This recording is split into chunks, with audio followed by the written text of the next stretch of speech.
कि 1971 में अगर उस वक्त मोदी जी की सरकार होती या किसी भी नेशनलिस्ट की सरकार होती तो मुजीबुर रहमान के साथ डील ये होती कि हिंदुस्तान के साथ कन्फेडरेशन बनाई जाए जो आने वाले वक्त में हिंदुस्तान में मर्ज कर ली जाए। नमस्कार, आज है हमारे साथ डॉक्टर अमजद अयूब मिर्जा। इनको आप अच्छी तरह से पहचानते हैं और मैं इनका एक इंटरव्यू करने वाला हूं। एक गैलप का सर्वे आया है कि 10 में से 9 लोग 10 में से 9 लोग पाकिस्तान में खाना बाहर खाने के लिए के काबिल नहीं रह गए। पहले तो बहुत ईटिंग आउट होती थी, बहुत बड़ी इकोनॉमी होती थी, फूड स्ट्रीट हुआ करती थी लाहौर में। 10 में से 9 लोग बाहर नहीं खा सकते, पैसा नहीं है, महंगा हो चुका है बाहर। और 10 में से 1 यानी कि 100 में से 10 लोगों को खाना प्रॉपर नहीं मिल रहा है। इतना महंगा हो चुका है, 2 टाइम खाना नहीं मिल रहा, ऐसा भी बोला गया। 10 में से 100 में से 10। इसी पे बात करने के लिए डॉक्टर अमजद अयूब मिर्जा सर, क्या सिचुएशन है पाकिस्तान की इस समय और पाकिस्तानी गवर्नमेंट कर क्या रही है इसके लिए? जी बहुत शुक्रिया रोहित भाई अपने शो पे बुलाने के लिए। बात यह है कि पाकिस्तान की हालत जो है वो यही कहा जा सकता है कि चूंकि मैं डॉक्टर हूं तो जब कोई पूछता था कि मरीज की हालत क्या है तो हम कहते थे मरीज की हालत गैर है। तो पाकिस्तान की भी हालत अब गैर है और पाकिस्तान को लोन्स के जो है वो रेस्पिरेटर समझ लें और आर्टिफिशियल मशीनें समझ लें। ये लोन्स वही काम कर रही हैं जो आर्टिफिशियल मशीनें करती हैं जब इंसान जो है वो अपने ऑर्गन्स के भरोसे पे जिंदा नहीं रह सकता। तो वही पाकिस्तान में भी हो रहा है, तबाही मची हुई है। और पॉलिटिकली जो है वो अब बहुत बड़ा चैलेंज है गवर्नमेंट के लिए क्योंकि सुप्रीम कोर्ट ने ये कह दिया है कि आप 11 मई को इलेक्शन कराएं पंजाब असेंबली के। और सरकार ये कह रही है कि हम जो है वो अक्टूबर में करवाएंगे इलेक्शन। लेकिन अब अगर इलेक्शन कमीशन जो है वो ये कहता है कि हम सुप्रीम कोर्ट के फैसले को नहीं मानते और हम मई में इलेक्शन का शेड्यूल जारी नहीं करते तो वो कंटेम्प्ट ऑफ कोर्ट है। लिहाजा कल जो है वो सुप्रीम कोर्ट ने सॉरी इलेक्शन कमीशन ने सुप्रीम कोर्ट के फैसले के और उसके हुक्म की तामील करते हुए उन्होंने ऐलान कर दिया है कि 10 अप्रैल तक जितने कैंडिडेट्स हैं अपने कागजात जो है नॉमिनेशन पेपर जमा कराएं और गालबन 20 अप्रैल तक उसकी स्क्रूटनी होगी। और मई में लगता ये है कि पंजाब के इलेक्शन होने जा रहे हैं तो उसके जवाब में शहबाज शरीफ साहब ने नेशनल सिक्योरिटी काउंसिल की मीटिंग बुला ली है। देखते हैं क्या होता है। क्या ये भी अटकलें लगाई जा रही हैं कि पाकिस्तान गवर्नमेंट कुछ गड़बड़ कर सकती है ये पूरे इशू से भटकाने के लिए, क्योंकि उनके ऊपर प्रेशर बहुत ज्यादा है। एक तरफ आर्मी हेडक्वार्टर से प्रेशर और दूसरा देखें अपनी आवाम से प्रेशर। देखें हमें पता है, हमने देखा है पाकिस्तान में जब भी कोई पॉलिटिकल क्राइसिस हुआ है इन्होंने कोई बहुत बड़ा टेररिस्ट एक्ट की है। जैसे एपीएस जो स्कूल था पेशावर का, जब इमरान खान धरने दे रहे थे इस्लामाबाद में तो एपीएस का वाकया हुआ। इसी तरह से और वाकयात भी टेररिज्म के इन्होंने किए जो बाद में पता चला कि वो पाकिस्तानी मिलिट्री एस्टैब्लिशमेंट ने खुद ऑर्केस्ट्रेट किए थे, खुद ऑर्गेनाइज किए थे, खुद प्लान किए थे, खुद एग्जीक्यूट किए थे। तो ये कह सकता हूँ कि ऐसा भगवान करे कि ऐसी कोई दुर्घटना ना आए पाकिस्तान की, जो गरीब लोग हैं उनके ऊपर कोई टेररिस्ट अटैक में लोग ना मरे। लेकिन देखिए सबसे बड़ा इस वक्त जो टेररिज्म हो रहा है पाकिस्तान में वो भूखमरी का टेररिज्म। रोहित भाई आपको पता है कि पिछले दिनों कराची में आटा डिस्ट्रीब्यूट हो रहा था और भगदड़ मच गई। 11 औरतें और बच्चे उसमें मर गए एक टाइम। 11। हर रोज कभी फैसलाबाद, कभी साहिवाल, कभी लाहौर, कभी कहीं औरतें लोग मर्द मर रहे हैं आटे के लिए। ये भूख की दहशतगर्दी सबसे ज्यादा खतरनाक है। और इस वक्त पाकिस्तान जो है वो उसमें उसके हुक्मरान तबके में इतनी जुर्रत ही नहीं है कि वो जुर्रतमंदाना फैसले ले सके। और सबसे बड़ा जुर्रतमंदाना फैसला जो है वो ये है कि पाकिस्तान की गवर्नमेंट खुद को डिफॉल्ट करार दे। और दूसरा जुर्रतमंदाना फैसला ये है कि वो भारत के साथ अपने ताल्लुकात बहाल करने के लिए पाकिस्तानी कब्जे वाले जम्मू कश्मीर और मकबूजा गिलगित बल्तिस्तान को वापस करे हिंदुस्तान, जिस पे नाजायज कब्जा है उसका 47 से।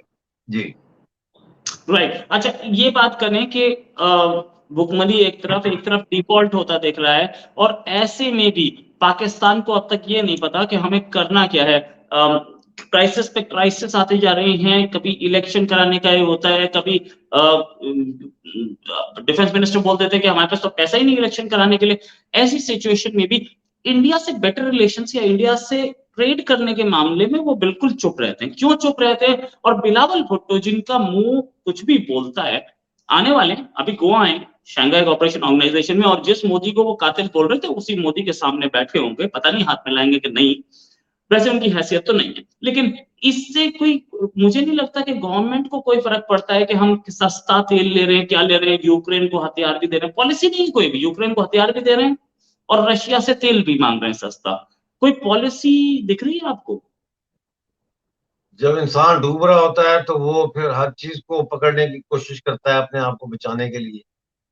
लेकिन अभी तक इनकी रूस के साथ डील फाइनल नहीं हो रही, और रूस को कोई चिंता तो नहीं है कि रूस को कोई एक्साइटमेंट है कि पाकिस्तान बहुत बड़ी मार्केट है और उसका तेल या उसका जो भी है वहां सेल होगा।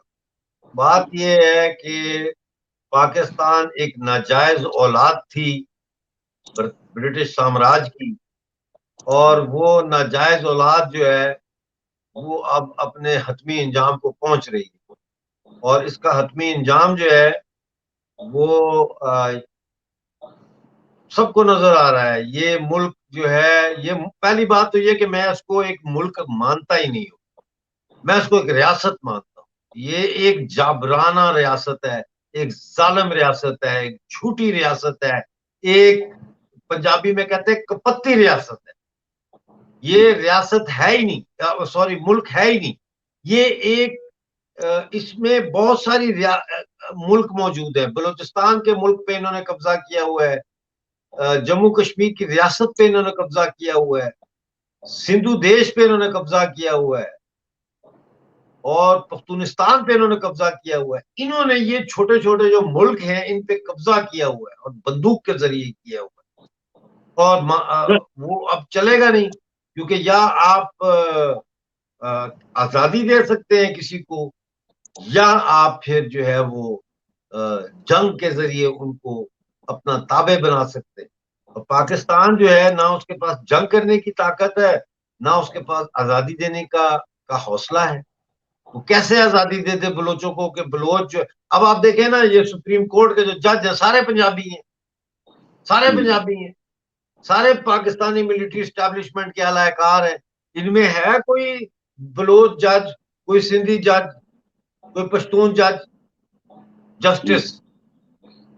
तो ये एक नाजायज रियासत थी, ये हमें सजा दी है।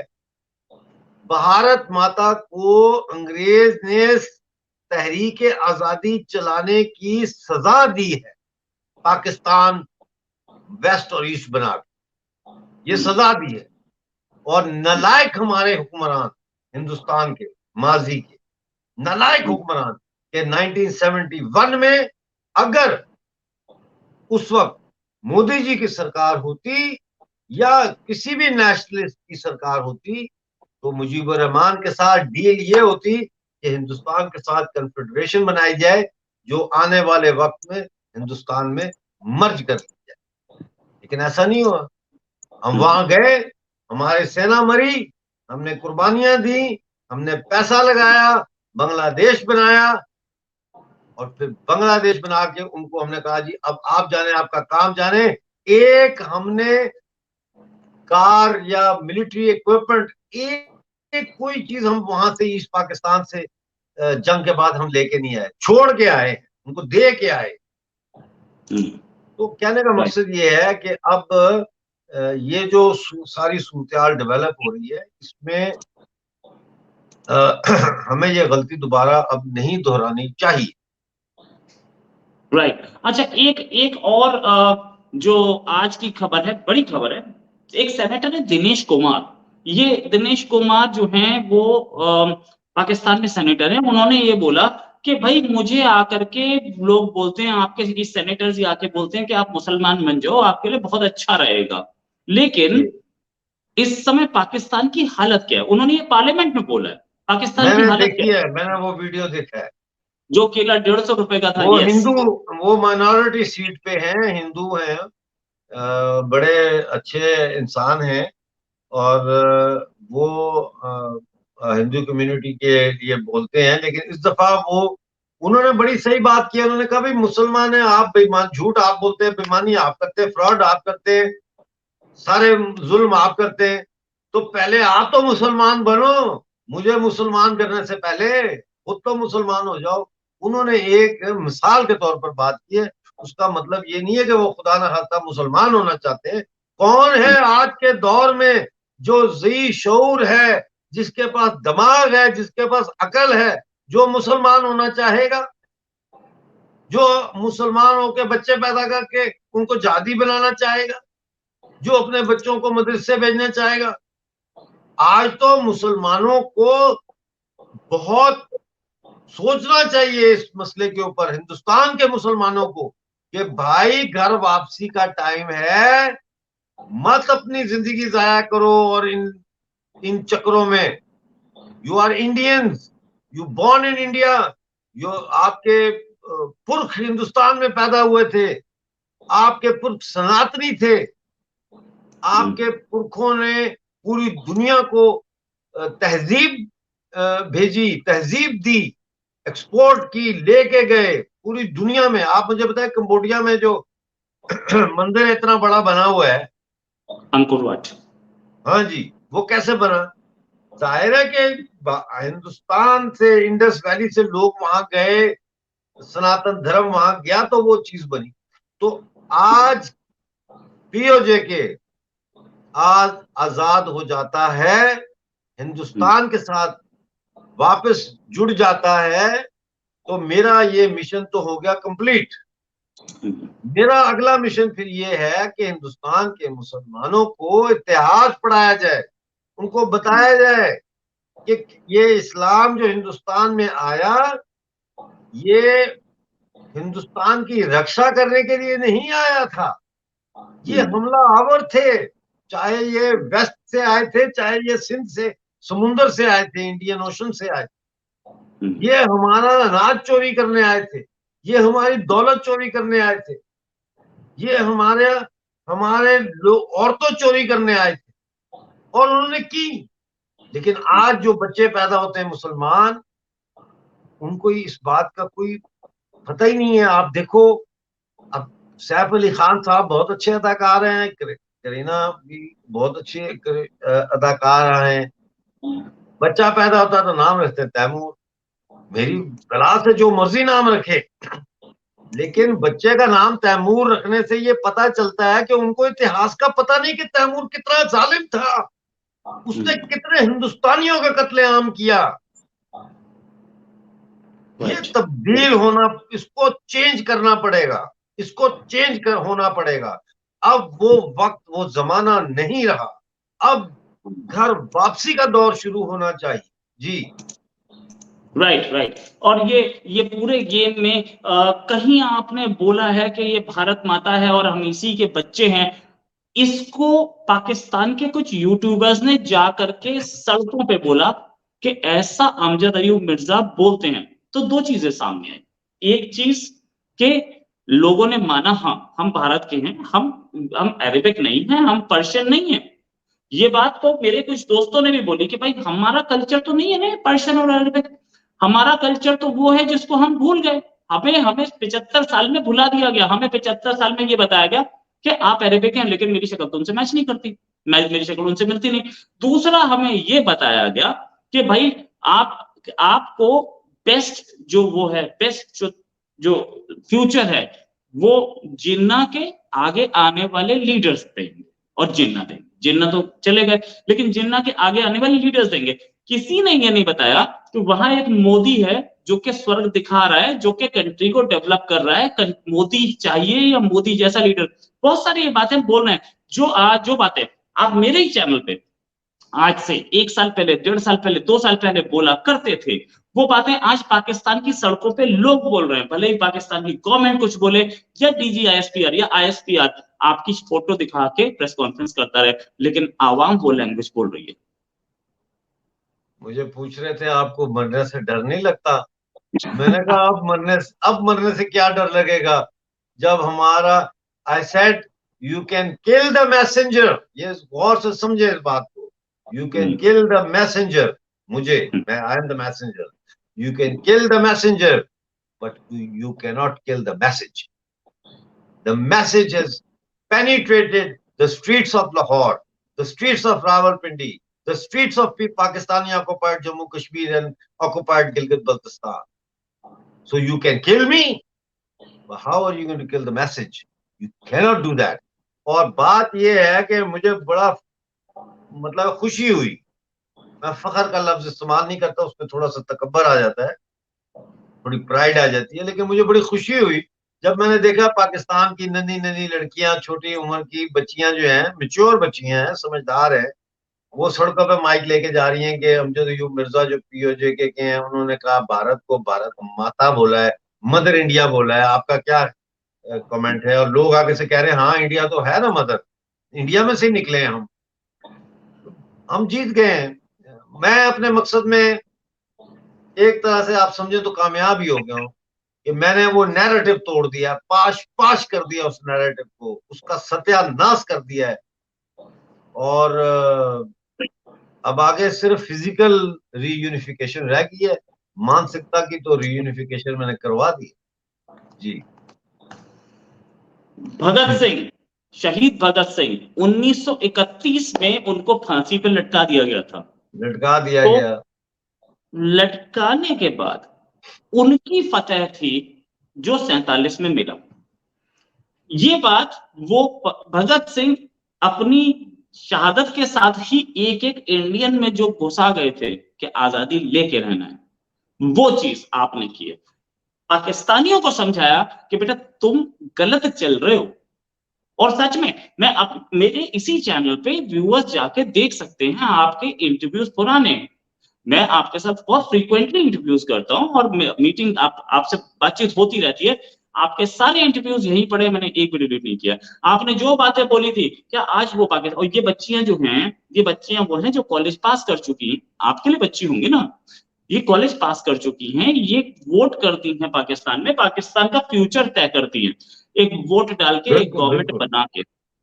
बिल्कुल तो ये अगर बोल रही हैं, ये और इनको इन्फ्लुएंसर्स है, इन्फ्लुएंसर्स हैं ये, इनका बड़ा असर रसूख है और इनको बड़ा पसंद करते हैं। ये बहुत अच्छी बच्चियां हैं और मैं इनके लिए बड़ी दुआ करता हूँ, इसलिए नहीं कि मेरा वो कर रही है परिचय पाकिस्तान में, इसलिए कि इतने घुटन के माहौल में ये इतनी बहादुरी के साथ माइक लेके सड़कों पे जाती हैं और लोगों से बड़े कंट्रोवर्शियल क्वेश्चंस करती हैं और लोग उसका जवाब देते हैं।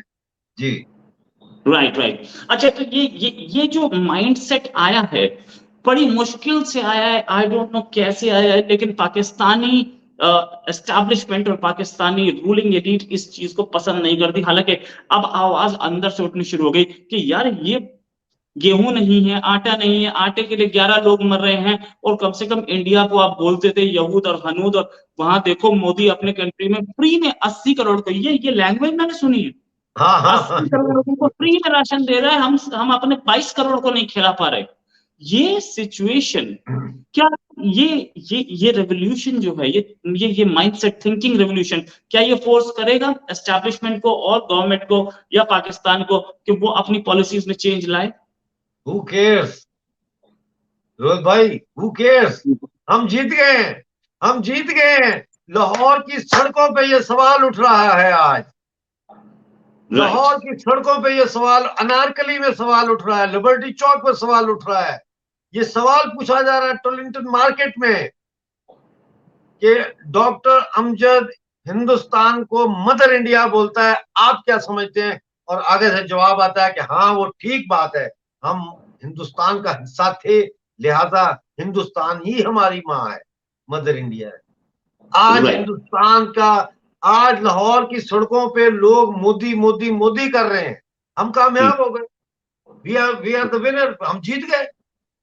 हम जो जो ओपिनियन की लड़ाई थी, ओपिनियन की लड़ाई, कोई ओपिनियन की तो सारी लड़ाई है कि कैसे आपने पब्लिक ओपिनियन को चेंज करना है।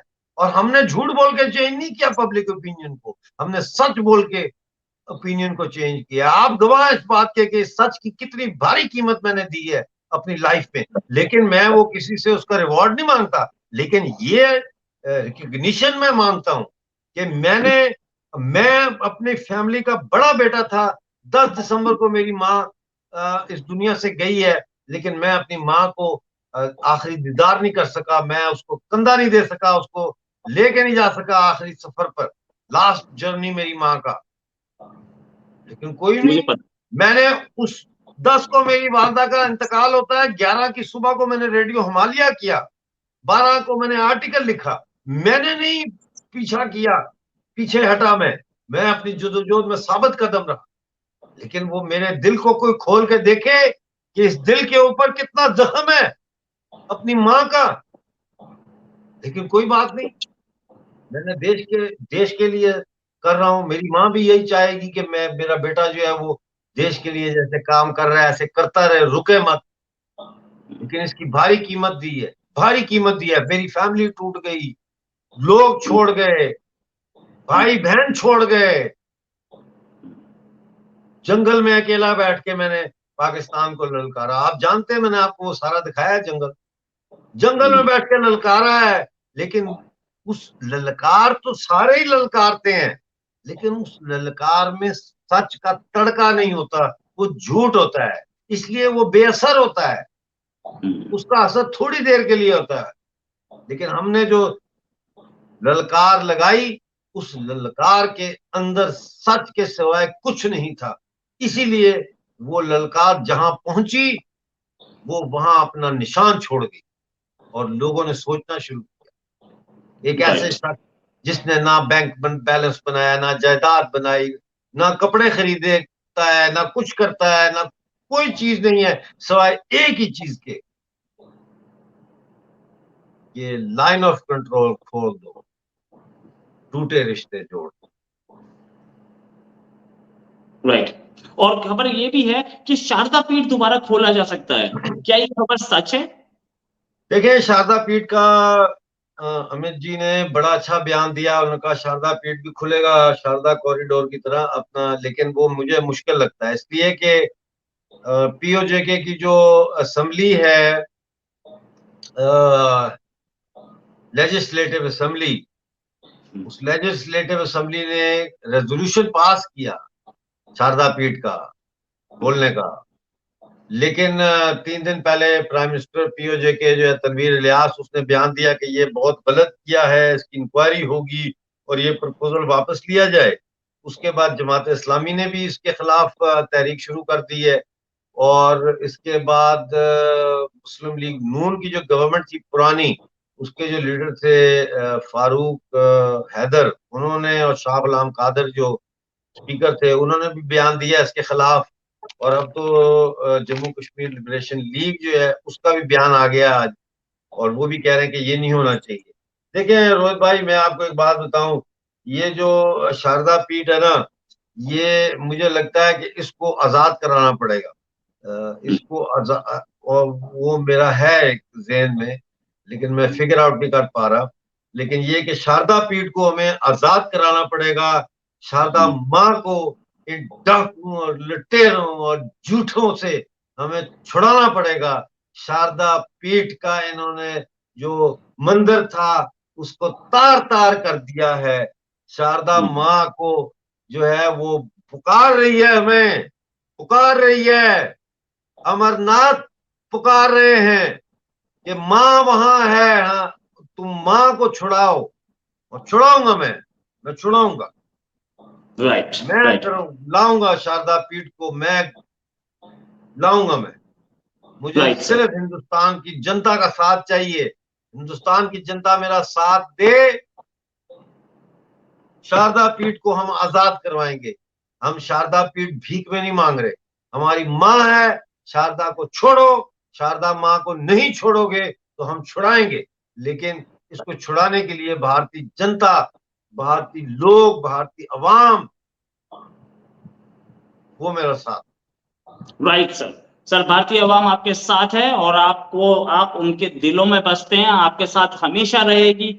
और जितने लोग सपोर्ट करते हैं नीचे कमेंट कीजिए, Amjad Mirza I am with you, इतना कमेंट कर दीजिए, पता चल जाएगा कितने लोग साथ हैं और कितने नहीं। Thanks a lot sir for joining. उम्मीद है जल्दी एक टॉपिक पे और डिस्कशन करेंगे। अभी के लिए नमस्कार, धन्यवाद, जय हिंद सर।